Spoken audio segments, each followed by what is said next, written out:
Ito ay rated SPG, striktong patnubay at gabay ng magulang ang kailangan.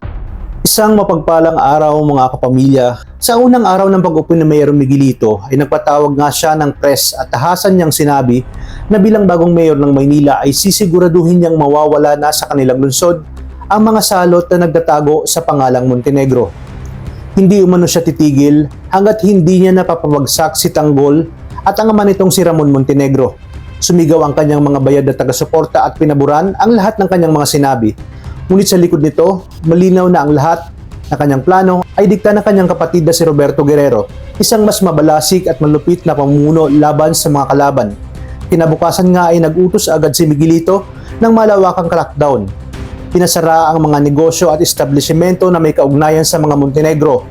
Dinampot ang ilan sa mga tauhan at sinampahan ng gawa-gawang kaso sina Tanggol at Ramon. Habang sa mansyon naman ng mga Montenegro ay muling nagtipon ang kampo ni Tanggol at ramdam ang bigat ng sitwasyon at hindi na lamang daw sila nakikipaglaban sa mga baril at bala kundi ngayon ay laban na rin sa kapangyarihan ng gobyerno.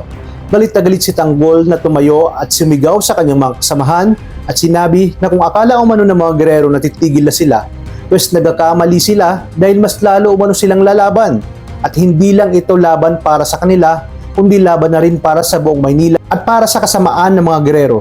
Mas lalong nagiging determinado ang kanyang grupo dahil alam nilang ang bagong mayor ng Maynila ay wala ng ibang misyon, hindi durugin ang kanilang pangalan. Kaya naman dito na magsisimula ang mas malaking laban, ang pamahalaang hawak ng mga Guerrero laban sa mga Montenegro.